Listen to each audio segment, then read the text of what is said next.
Hello everyone, नमस्कार। स्वागत है आपका नवोदय क्लासेस के ऑल कॉम्पिटिटिव एग्जाम सीरीज में।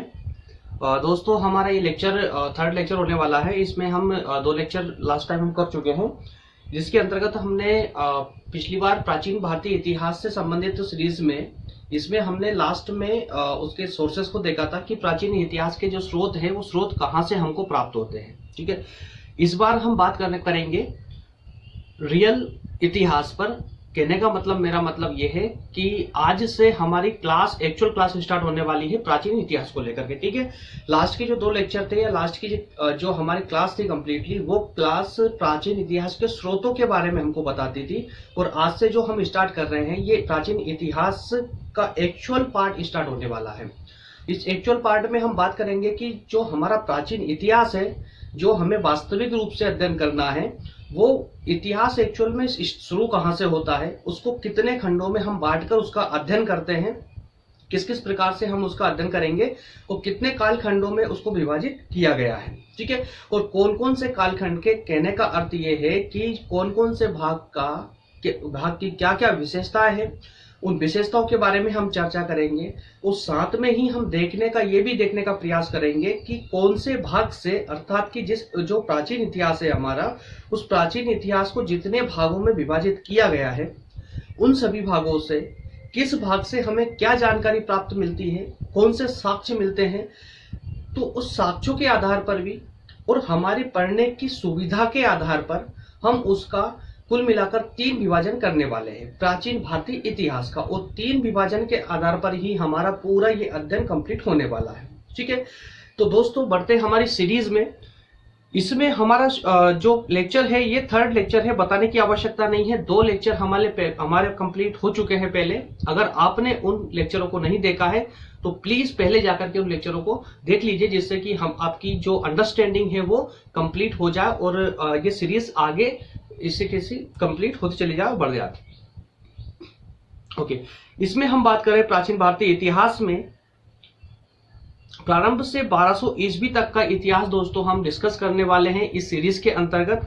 और इसमें आज का जो हमारा लेक्चर होने वाला है वो सिंधु घाटी सभ्यता के बारे में, उसमें हम विस्तार से देखेंगे। पाषाण काल और वैदिक साहित्य के बारे में दोस्तों हम इन तीनों कालों के बारे में बहुत अच्छे से चर्चा करने वाले हैं। और अगर आपको मैं व्यवहारिक रूप से कहूं तो पूरा जो प्राचीन इतिहास है हमारा, उस प्राचीन इतिहास को हमने इन्हीं 3 कालखंडों के अंतर्गत विभाजित करके हम इसमें पढ़ने वाले हैं, जिसमें हम सबसे पहले देखेंगे पाषाण काल, सिंधु घाटी सभ्यता और वैदिक साहित्य। ये 3 कालखंडों में हमने पूरे प्राचीन इतिहास को विभाजित किया हुआ है और उसी के आधार पर हम अपना अध्ययन जो है निरंतर रखने वाले हैं दोस्तों। उससे पहले मैं आपको बता दूं कि ये जो हमारे लेक्चर हो रहे हैं, जो प्राचीन इतिहास की जो सीरीज चल रही है, इस सीरीज का नाम ही है ऑल कॉम्पिटिटिव एग्जाम सीरीज दोस्तों। इसमें सभी यूपीएससी से लेकर के एक व्यापम तक की सभी एग्जाम को कवर करते हुए हम इस सीरीज के अंदर चल रहे हैं। तो चलिए स्टार्ट करते हैं अपनी सीरीज को और बने रहिए अपनी सीरीज में दोस्तों। उन विद्यार्थियों के लिए मैं बताना चाहता हूं कि जिनको नोट्स डाउनलोड करने में प्रॉब्लम आ रही है दोस्तों, तो वो टेलीग्राम चैनल पर जाकर के वो लोधाजी क्लासेस सर्च करेंगे। दोस्तों, तो लोधाजी क्लासेस नाम से एक ग्रुप आपको मिल जाएगा, उसे आपको सिर्फ ज्वाइन करना है। उस ग्रुप में मैं जैसे ही क्लास लेता हूं, क्लास के तुरंत बाद वहां पर नोट्स को जो है अपडेट कर देता हूं और वहां से आप आसानी से उसे डाउनलोड कर सकते हैं। जो भी यहाँ क्लास में पीपीटी के माध्यम से पढ़ाया जा रहा है, उसी पीपीटी को मैं तुरंत बाद जो है वहां पर अपलोड कर देता हूं, जिससे कि आप आसानी से डाउनलोड करके उसका बार बार रिवीजन लगा सकते हैं। ठीक है, जैसा कि आपको पता है कि सीरीज में हमारा प्रथम पार्ट चल रहा है इतिहास का। ठीक है, और इसी प्रकार से इसी क्रम में हम 11 सब्जेक्ट को कंप्लीट करने वाले हैं। इस ऑल कॉम्पिटिटिव एग्जाम सीरीज के अंतर्गत हम 11 सब्जेक्ट कंप्लीट करेंगे, जिसमें पहला सब्जेक्ट हमारा चल रहा है और ये बहुत जल्दी कंप्लीट हो जाएगा। चलिए स्टार्ट करते हैं अपनी सीरीज को। इससे पहले जो हमने बात की थी प्राचीन इतिहास के स्रोतों के बारे में, उन स्रोतों पर दोस्तों हमने अच्छे डिस्कस किया, अच्छे से देखा कि कब कौन से स्रोत कहां से प्राप्त हमको होते थे। ठीक है, जिस प्रकार से हमने धार्मिक ग्रंथों को भी देखा, ऐतिहासिक ग्रंथों को देखा, विदेशी यात्रियों के विवरण को देखा और पुरातात्विक स्रोतों को देखा। कुल मिलाकर के प्राचीन भारतीय इतिहास के जो स्रोत थे उन्हें हमने 4 भाग में डिवाइड किया था, ताकि हमें समझने में ज्यादा प्रॉब्लम ना आए। ठीक है। उसी प्रकार से अब जो हमारी सीरीज स्टार्ट हो रही है, अब हम रियल इतिहास पर आ चुके हैं, जो हमारी सीरीज है उस पर आ चुके हैं। आज से जो हमारी क्लास स्टार्ट होगी वो होगी रियल जो है प्राचीन इतिहास के बारे में जानने से हमारी ये यात्रा आज से शुरू होने वाली है दोस्तों। तो आज से मैं आपसे बस एक ही गुजारिश करूंगा कि अब से कोई भी क्लास आप जो है मिस ना करें, अन्यथा आपकी जो है लिंक टूटेगी दोस्तों, तो वहां आपको प्रॉब्लम आ जाएगी। क्योंकि जो पूरा इतिहास है ना, इतिहास एक स्टोरी के अनुसार समझना बहुत आवश्यक होता है, और स्टोरी के हिसाब से अगर हम समझेंगे तो बहुत जल्दी क्लियर हो जाता है और बहुत आसानी से क्लियर हो जाता है। इसमें इतना कुछ भारी बर्डन नहीं होता है कि यार ये याद करो, ऐसा कुछ भी नहीं होता है। इसमें सिर्फ एक स्टोरी टाइप की होती है दोस्तों। कुछ अगर नाम हम याद रख लेना तो स्टोरी के बेसिस पे ही इसको पूरे इतिहास को याद रखा जा सकता है। प्राचीन इतिहास में दोस्तों ऐसा कुछ भी नहीं है। मैं आपको सिर्फ 3 कालखंडों में इसको विभाजित करूंगा, और उन कालखंडों के आधार पर आप आसानी से इतिहास को याद रख ले जाएंगे, और उसमें जो याद रखने लायक जो मेन पॉइंट है मैं उनके बारे में भी अच्छे से डिस्कस कराऊंगा, अच्छे से बताऊंगा, और मैं ये भी आपको इसमें नोट करवाऊंगा कि कौन से जो पॉइंट है वो आपको पॉइंट आउट करने हैं, याद रखने हैं। तो उसके परिप्रेक्ष्य में मैंने वैसे तो पीपीटी में ही एक अलग ही कलर से उसको जो है डिफाइन किया है, जिससे कि आपको समझने में आसानी हो सके। तो चलिए दोस्तों शुरू करते हैं अपनी सीरीज को। प्राचीन भारतीय इतिहास जो पूरा हमारा प्राचीन भारतीय इतिहास है, जैसा कि मैं पहले आपको बता चुका हूं कि हमने कंप्लीट पूरा जो इतिहास है हमने उसको 3 भागों में बांटा है। 3 भागों में कौन सा? सबसे पहले हम किसका अध्ययन करने वाले हैं? प्राचीन इतिहास का। प्राचीन इतिहास के बाद में हम क्या पढ़ेंगे? मध्यकालीन इतिहास, ठीक है। उसके बाद हम पढ़ेंगे आधुनिक इतिहास। उम्मीद करता हूं कि तीनों इतिहासों के बारे में लगभग बेसिक नॉलेज आपके पास में बिल्कुल होगा कि प्राचीन इतिहास क्या होता है, मध्यकालीन क्या होता है और आधुनिक क्या होता है। और अगर नॉलेज नहीं है, अगर हम जो है बहुत ही गरीब स्टूडेंट हैं, तो फिर कोई दिक्कत नहीं है। वैसे हम सीरीज कर रहे हैं, इसमें आपको सीखने को मिल ही जाएगा और देखने को मिल भी जाएगा। अगर कोई स्टूडेंट ऐसे हैं, कोई मेरे प्यारे दोस्त ऐसे हैं जो पहली बार इतिहास की सीरीज को अपने जीवन में पहली बार इतिहास पढ़ रहे हैं, तो मैं उम्मीद करता हूं और विश्वास दिलाता हूं कि उनको भी ये इतिहास की पूरी सीरीज कंप्लीटली समझ में आने वाली है। इस सीरीज को देखने के बाद में जब कोई भी आप किताब उठा के पढ़ेंगे ना, तो आपको मिसअंडरस्टैंडिंग बिल्कुल भी नहीं रहेगी, किसी भी टॉपिक को लेकर बर्डन नहीं रहेगा, आपको पूरा का पूरा इतिहास क्लियर होता चला जाएगा। ठीक है, क्लियर। स्टार्ट करते हैं इसमें। तो प्राचीन भारतीय इतिहास में मेरे प्यारे दोस्तों, इसमें हम बात करेंगे, इसको 3 कालखंडों में विभाजित करेंगे। इसको 3 कालखंडों में विभाजित कर अर्थात कहने का मतलब ये है कि 3 भागों में इसको तोड़ के और पूरे इतिहास को हम समझने का प्रयास करेंगे। और वो 3 भाग कौन कौन से हैं, बस इनका नाम आपको रटना है। पहला नाम है प्रागैतिहासिक काल, पहले को प्रागैतिहासिक काल, दूसरा है आग ऐतिहासिक काल और तीसरा है ऐतिहासिक काल। दोस्त, प्रागैतिहासिक काल, आगैतिहासिक काल और ऐतिहासिक काल, ये 3 ऐसे कालखंड हैं जिनमें हमने इतिहास की जो घटनाएं हैं और जिस प्रकार से मानव समाज जो है उन्नति की ओर बढ़ा है, तो उसके आधार पर ही हमने इन 3 जो भागों को डिवाइड किया हुआ है। जिस प्रकार से अगर देखें कि प्रागैतिहासिक काल, अगर बेसिक अंडरस्टैंडिंग बताएं तो देखिए इस समय में क्या था, ये समय बहुत ज्यादा पिछड़ा हुआ था। मतलब ये कह सकते हैं कि जो प्रागैतिहासिक काल था दोस्तों, ये ऐसा समय था जब व्यक्ति न तो ठीक से चलना सीखा था, न ठीक से रहना सीखा था, कोई सिविलाइजेशन नहीं थी, कोई खाने के भी उनके पास तरीके नहीं थे, आग की खोज ठीक से हो नहीं पाई थी, और बहुत सारे मतलब पूरी तरह से पिछड़ा हुआ था। वो घुमंतू टाइप का था, रहने का कोई ठिकाना नहीं था, है ना। पशुओं का शिकार करना और बस फल फ्रूट फूल पत्ती वगैरह ये सब खाकर अपना गुजर बसर करना ही बस उनकी एक संस्कृति बनी हुई थी।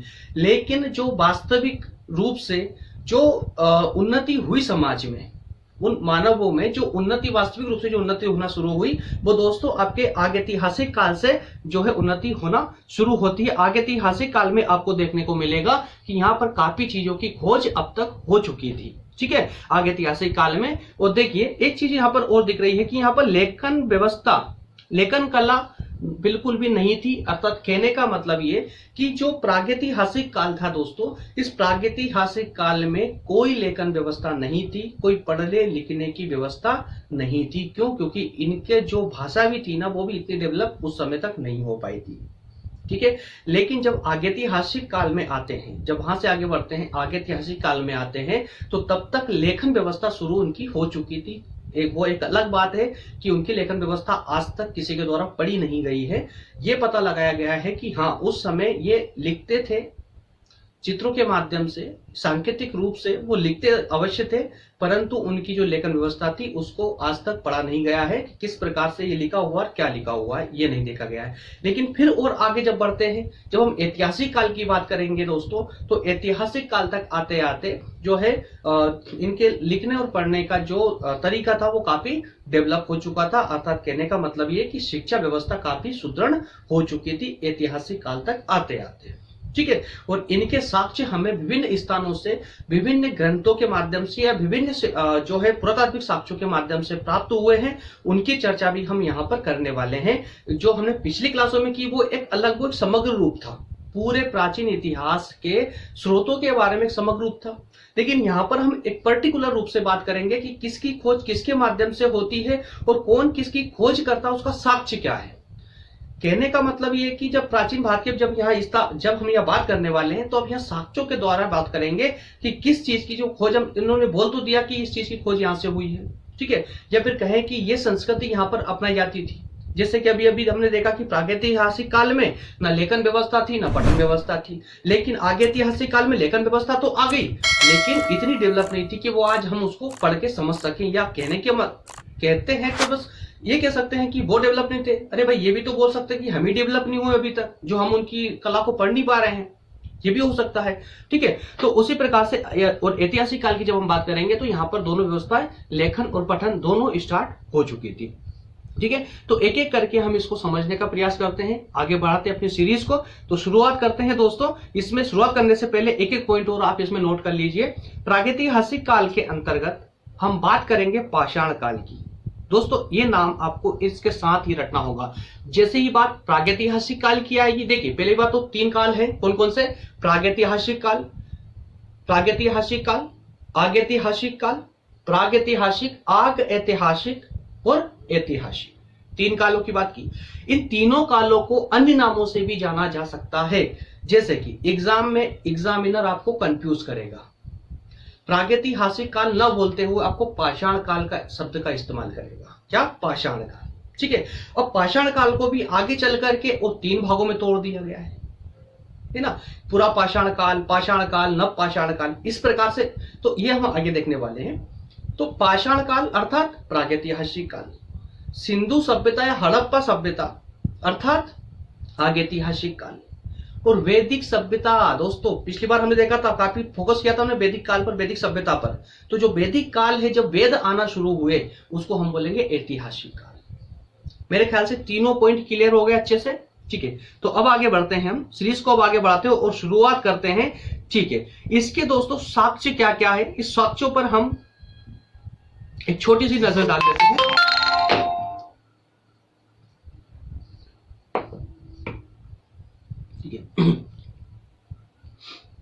इस काल में प्रागैतिहासिक काल की अभी हम बात कर रहे हैं। तो प्रागैतिहासिक काल के अंतर्गत मेरे प्यारे साथियों, इसमें एक ज्ञानी मानव का जो साक्ष्य प्राप्त हुआ है ना, वो देखिए क्या है कि इसमें ज्ञानी मानव का प्रवेश इस धरती पर आज से लगभग 30 से 40 हजार साल पहले हो चुका था।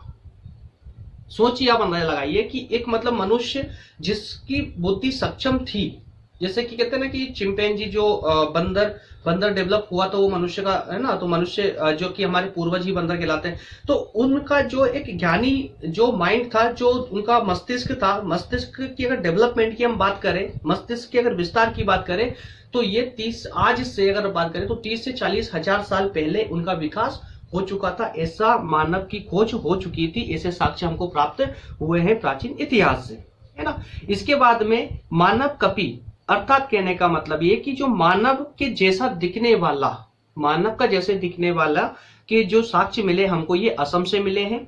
उसी प्रकार से जो प्रथम प्रमाण, मनुष्य का प्रथम प्रमाण जो मिला है वो नर्मदा घाटी से मिला है दोस्तों, नर्मदा घाटी, ठीक है। और इसके बाद में हम बात करें कि पूरा जो प्रागैतिहासिक काल था, इसमें औजारों की खोज, औजारों की खोज या औजारों का साक्ष्य किस प्रकार से हमें प्राप्त होते हैं, तो ये पूरा पाषाण काल से शुरुआत होते हैं दोस्तों। पूरा पाषाण काल वही प्रागैतिहासिक काल, प्रागैतिहासिक काल के अंतर्गत 3 है पाषाण काल है। पाषाण काल में 3 पाषाण काल के भी 3 भाग किए गए हैं, पूरा पाषाण काल और नव पाषाण काल। ठीक है, तो पूरा पाषाण काल में ही हमें औजारों के साक्ष्य मिले हैं। जो इस समय इनके औजार पत्थरों के हुआ करते थे, क्योंकि उस समय जानते हैं कि जब व्यक्ति इतना डेवलप ही नहीं हुआ था, तो सीधी सी बात है, ना तो उस समय लोहे की खोज हुई थी, ना तांबा था, ना पीतल था, ना जस्ता था। इस प्रकार का कोई औजार नहीं हुआ करते थे, क्योंकि उस समय कोई धातु की खोज उनको नहीं कर पाए थे। तो धातु की जब खोज नहीं हो पाती, तो औजार तो धातुओं से बनते थे, तो जब धातुओं की खोज ही नहीं हो पाई है, तो वो क्या करेंगे, तो दोस्तों उन्होंने पत्थर के सबसे पहले जो हथियार के रूप में इस्तेमाल किया ना, वो पत्थर का इस्तेमाल किया। वो पत्थर को ही कुछ ऐसी जो तिकोने टाइप की जो कुछ पत्थर होते हैं ना, उन पत्थरों को उन्होंने कुल्हाड़ी फरसी के रूप में उनका इस्तेमाल किया, और उसी से जो वो शिकार करते थे, और फल वगैरह जो तोड़ना हो, उन्हें जो पत्ती जो पेड़ों की छाल छीलनी हो, तो वो सब उसमें उसी का पत्थर के हथियारों का ही इस्तेमाल करते थे, और इसी के हमको साक्ष्य भी प्राप्त हुए हैं।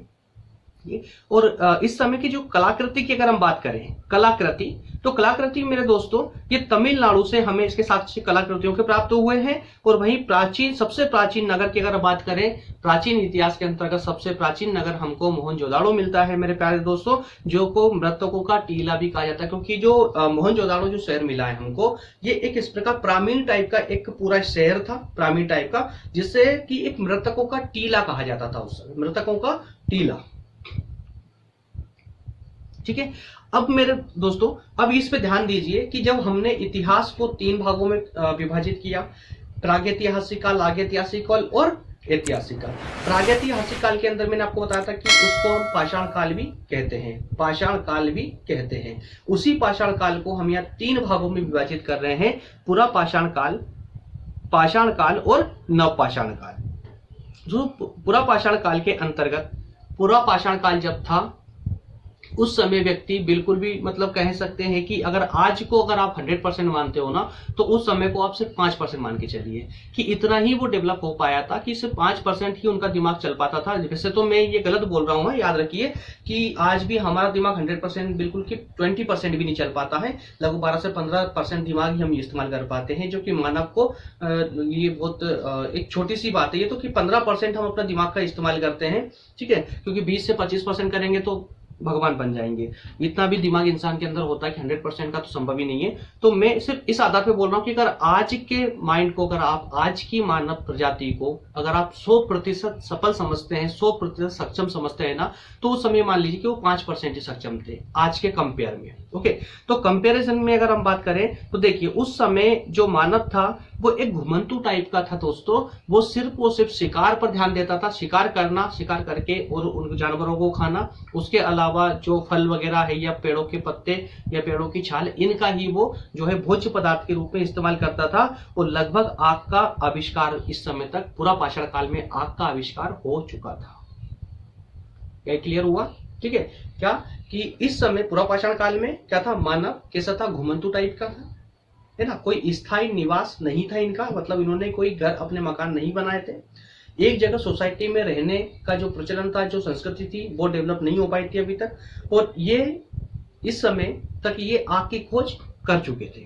ठीक है, इसके बाद में मध्य पाषाण काल भी लगभग इसके जैसा ही रहा, थोड़ा बहुत डेवलप हुआ इससे आगे चल के। और फिर बात आती है नव पाषाण काल में दोस्तों। नव पाषाण काल में कुछ आविष्कार हुए हैं, कुछ खोजें हुई है ना, और कुछ इनका थोड़ा थोड़ा इन्होंने डेवलपमेंट करना शुरू कर चुके थे। अब तक ये पहिए का आविष्कार कर चुके थे दोस्तों। जी हाँ, वही पहिया जो गोल गोल टाइप का होता है ना, ये पहिया है ना, ये इस प्रकार के पहिए का आविष्कार कर चुके थे। मतलब ये कि जो वृत्ताकार जो परिधि होती है, इसका आविष्कार, इसकी महत्व को समझ चुके थे। इस वृत्ताकार परिधि के महत्व को समझ चुके थे। इससे इनकी जो गति थी, गति में तीव्रता आई। ठीक है, तो तीव्रता आने से क्या होता है ना, कि जब कोई एक चीज में डेवलपमेंट होता है ना, तो उससे जो रिलेटेड होती है वो चीजें, बहुत सारी चीजों में फिर धीरे धीरे उनका इंप्रूवमेंट होना चालू हो जाता है। वो बहुत सारी चीजें फिर खुल के सामने आने लगती है। जैसे कि जब हम बात करेंगे ऐतिहासिक काल में, जब लोहे की खोज होती है, वैदिक काल में जब लोहे की खोज होती है, तो लोहे की खोज के साथ ही दोस्तों, जैसे ही लोहे की खोज हुई, वैसे ही पूरे विश्व का पूरा मतलब कि पूरा पलट गया। पूरा परिदृश्य ही पलट चुका था कि लोहे की खोज होते ही पूरा विश्व ही पलट गया। इतना विकास हुआ, औद्योगिक क्रांतियों से लेकर के कृषि से लेकर के हर चीज में इतना विकास हुआ कि वो बहुत ज्यादा डेवलपमेंट होना शुरू हो चुका था। तो उसी प्रकार से देखिए यहाँ क्या होता है कि सबसे पहले पहिए का आविष्कार होता है। दोस्तों थोड़ा साइड में जाता हूं मैं, आपको शायद पीछे क्लियर दिख रहा होगा।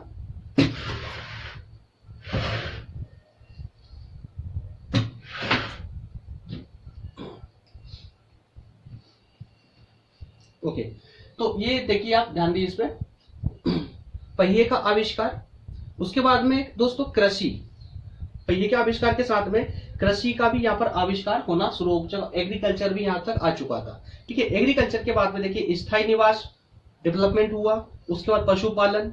सोचिए कि जो आज की महत्वपूर्ण जो भी महत्व की वस्तुएं थी या महत्व की जो संस्कृति थी वो सारी चीजें डेवलप हो चुकी थी। कहने का मतलब ये कि अगर हम कंपैरिजन करें पूरा पाषाण काल में और नव पाषाण काल में दोस्तों, तो इन दोनों में से दो डिफरेंस इंपॉर्टेंट थे। दो डिफरेंस में क्या क्या था कि एक पूरा पाषाण काल में इनका स्थायी निवास नहीं था, पूरा पाषाण काल में कृषि व्यवस्था नहीं थी, पूरा पाषाण काल में पशुपालन नहीं था। लेकिन नव पाषाण काल तक आते आते पहिए का आविष्कार जैसे ही हुआ, कृषि की व्यवस्था डेवलप होने लगी, इन स्थायी निवास के महत्व को समझने लगे, छोटी छोटी झोपड़ियां बनाकर रहने लगे ये लोग, एक समूह के रूप में रहने लगे, समाज जैसे समूह के रूप में रहने लगे।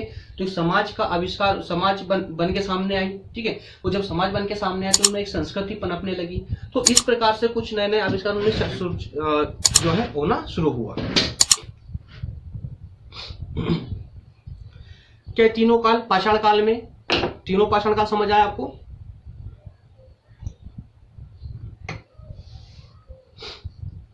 ठीक है, नेक्स्ट दोस्तों, इस समय में कृषि और औजारों की अगर हम बात करें, क्योंकि सबसे इंपॉर्टेंट जो दो पहलू थे ना, ये दो ही थे, कृषि और औजार। जब कृषि की बात करें, कृषि में कितने डेवलप हो चुके थे? क्या आज की से डेवलप थी क्या?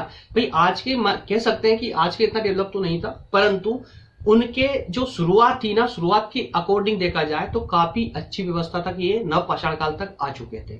तो जब हम प्रागैतिहासिक काल की बात करें तो इस समय तक काफी डेवलपमेंट ये लोग कर चुके थे। और इस डेवलपमेंट के अंतर्गत जो आविष्कार है दोस्तों, नव पाषाण काल की कहानी है ये।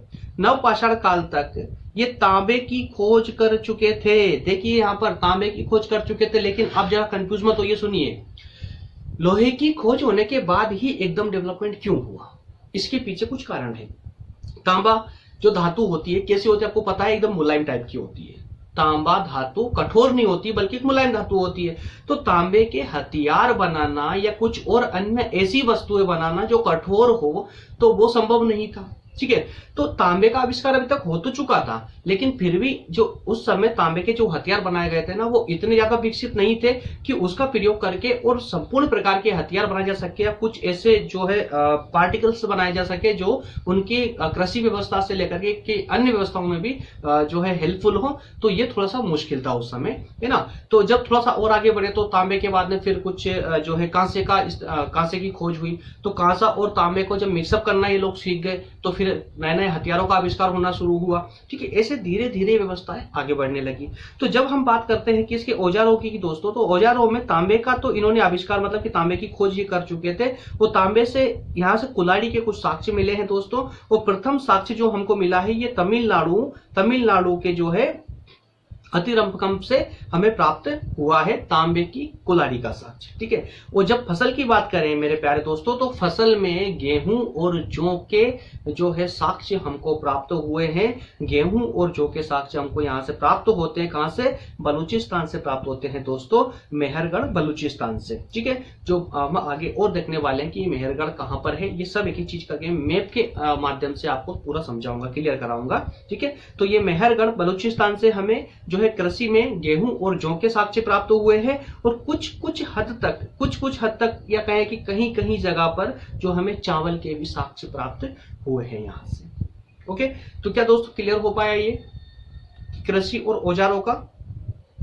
ठीक है, अब हम बात करते हैं कि कुछ संस्कृति के बारे में, ज्यादा इंपॉर्टेंट नहीं लेकिन फिर भी आप एक बार इसको देख लीजिए।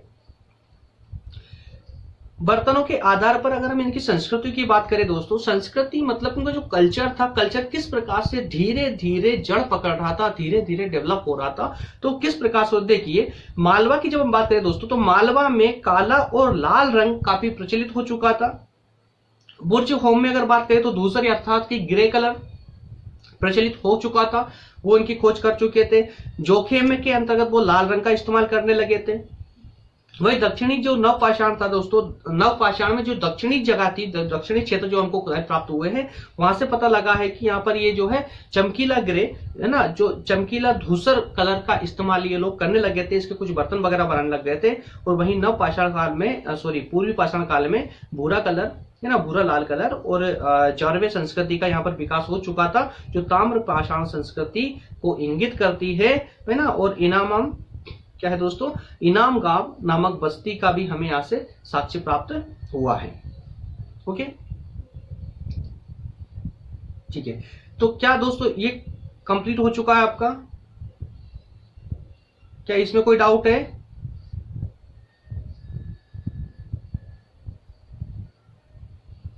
दोस्तों प्रागैतिहासिक काल हमारा कंप्लीट हो चुका है, क्या इसमें कोई डाउट है?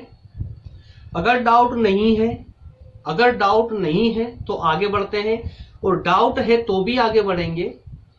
लेकिन आपकी जो समस्या है ना, जो आपका दुख है, वो आप मुझे कमेंट करके आप उस दुख को बयां कर सकते हैं, मुझे आपका दुख बता सकते हैं, और उस दुख का इलाज भी मेरे पास में है। मैं कैसे भी करके आपके दुख का इलाज तो दे ही दूंगा, ठीक है। बस आप ये है कि जो भी आपको समस्या है, जिस प्रकार की समस्या आ रही हो, क्लास में कुछ समझ नहीं आ रहा हो, या कुछ भी किसी भी प्रकार की कोई समस्या आ रही हो ना, तो मुझे कमेंट सेक्शन में जरूर बताइए। मैं उसका समाधान बिल्कुल मैं कोशिश नहीं करूंगा, बल्कि कर ही दूंगा, ठीक है।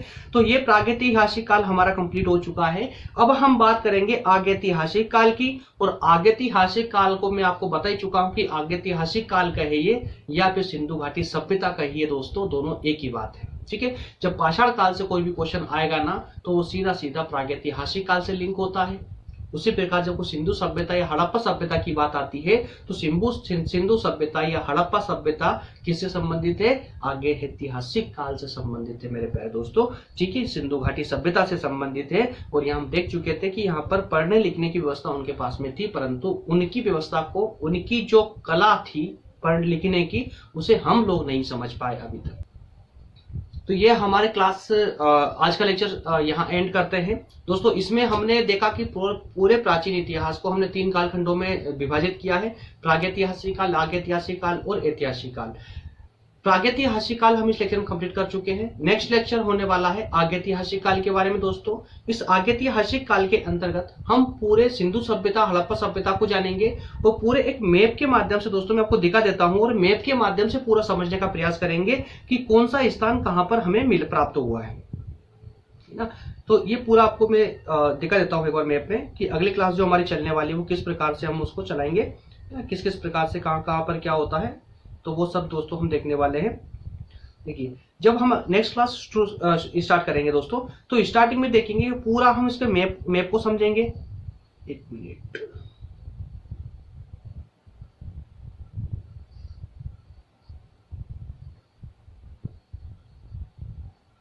ओके। इस पूरा देखेंगे हम सिंधु सभ्यता हमारे यहाँ पर जो भारत से मतलब कुल मिलाकर कि भारत या अन्य देशों में भी कहां से कहां तक पूरा इसका विस्तार है, ये भी देखेंगे मैप के माध्यम से पूरा। देखिए दोस्तों, ये पूरा मैंने इसको जो है आउटलाइन किया हुआ है पूरा, कि जो सिंधु सभ्यता का पूरा क्षेत्र मैंने बताया हुआ है कि ये पूरा क्षेत्र सिंधु सभ्यता का है। किस किस प्रकार से भारत के उत्तर में से लेकर दक्षिण तक, पूर्व से लेकर पश्चिम तक कहां कहां तक इसका विस्तार है, एक एक जगह का मैंने उसमें पूरा आपको पूरा क्लियर कराऊंगा इसमें, कि किस किस प्रकार से, कि कहां कहां पर कौन कौन से स्थान कहां कहां पर है। ये देखिए पूरा यहाँ पर दिया गया है। इसके अलावा पूरे मैप के माध्यम से दोस्तों कि मोहनजोदाड़ो कहां पर है, कौन सी नदी के किनारे पर है, हड़प्पा सभ्यता कहां पर है, कालीबंगा कहां पर है, बनावली कहां पर है, उसी प्रकार से लोथल कहां पर है ना। तो इस प्रकार सभी को हम एक एक करके समझेंगे अच्छे से। तो नेक्स्ट क्लास में दोस्तों मिलते हैं, और नेक्स्ट क्लास हमारा बहुत इंपॉर्टेंट होने वाला है, जिसमें हम सिंधु सभ्यता की, हड़प्पा सभ्यता के सभी नगरों के बारे में हम विस्तार से बात करेंगे। तो दोस्तों मिलते हैं नेक्स्ट क्लास में, तब तक के लिए धन्यवाद, थैंक यू।